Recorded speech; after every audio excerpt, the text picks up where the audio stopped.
Hey, welcome back to The Dive. Our guest today has over 35 years of experience in the investing industry. He will share his thoughts on inflation, inflation hedges, tech stocks, housing prices, and oil. He is the founder and managing partner of Oxbow Advisors. Ted Oakley is joining us today. But before we bring you Ted's interview, just a quick reminder to tap that subscribe button if you haven't already.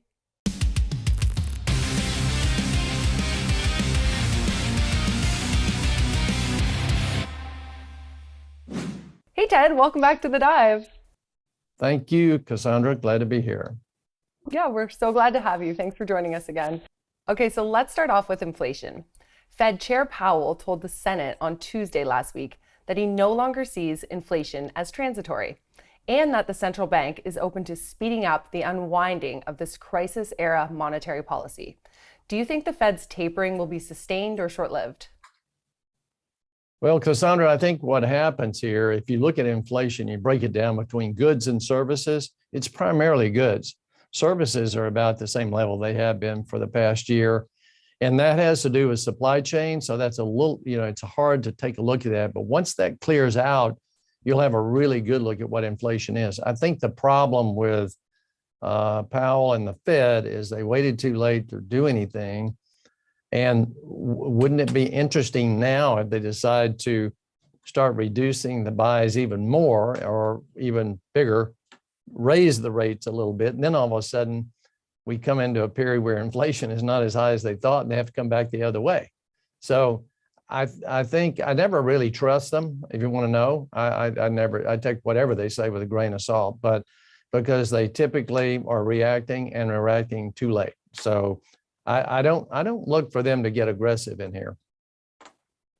Okay, so moving on here. According to the Commodity Futures Trading Commission, bullish speculative interest in gold has fallen to a one-month low as prices are unable to hold gains above $1,800 an ounce.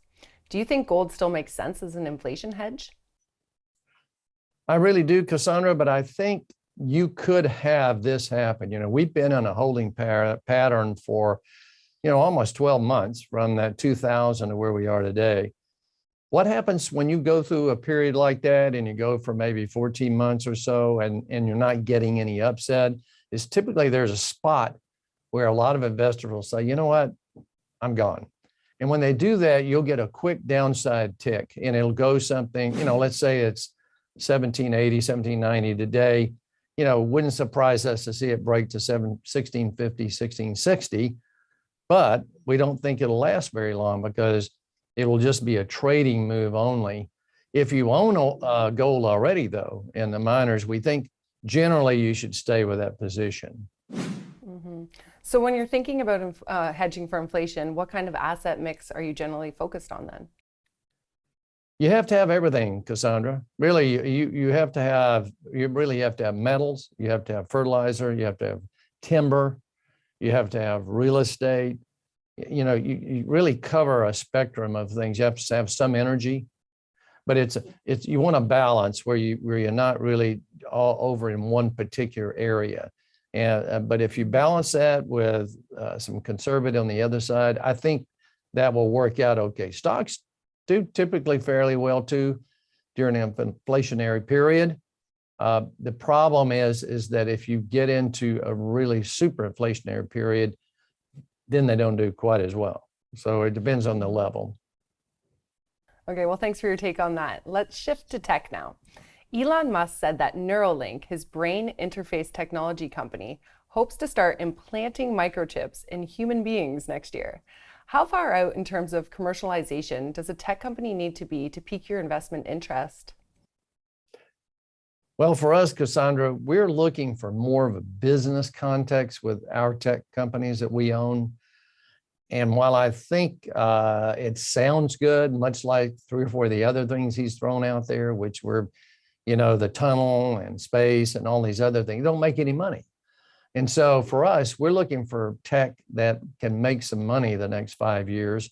And that's where we concentrate on. Now, I'm not saying it doesn't work in the long run. It very well could. And maybe it would be fantastic for some of the diseases that are out there, but it's a long way out. So for us, it wouldn't be something we would be looking at. Definitely. All right. So the first announcement of Omicron variant caused severe volatility in mortgage rates last week. This resulted in a weekly increase of 9% in refinancing applications, while the 30-year fixed mortgage rate and the 15-year fixed mortgage rate both declined only 1 basis point. This drove a surge in refinances. Do you think borrowers should be acting on these opportunities? Well, I certainly think this, and that is, there's been an old saying on Wall Street for a long, long time that if you're a borrower at really, really low rates, you want to be doing that. You want to be pressing that. If you're an owner at really, really low rates, you need to be getting rid of it. And so I think people should do that. If they're looking at doing something, now's the time. There's a lot of talk of young people losing the will to work due to housing prices. Do you believe that we could see a reversion to the mean as housing prices tend to follow the trajectory of CPI over time? Well, I think they could, Cassandra. I think the biggest problem for housing right now is supply chain. If you get supply chain worked out and you go anywhere in the country and, you'll look at these top 7 or 8 cities, they're all the same. They can't get product. And so that's causing the problem. So people have to bump the price. And so when they have to bump the price, more of these builders, for example, are instead of doing, say, a spec home that has a fixed price, they're saying, hey, we need to wait around here because I've got to push the price up again. I think once supply chain gets back to normal, which may be mid-year or something, but then it'll settle that market down some. Okay, makes sense.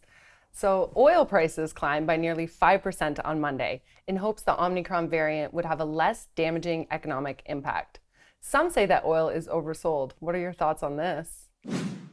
Well, we're not surprised that it bounced, but when you think about it at an $80 price, and then all of a sudden you have a $60 price, you can have the stock. I mean, the price move back to, 60, 67, 68 or so, and still not be in a really super uptrend at that point. And we long term, we like energy, don't get me wrong, but I think for them to be jumping in here, I think we're going to back into some super move on the upside right here. Don't think that'll happen.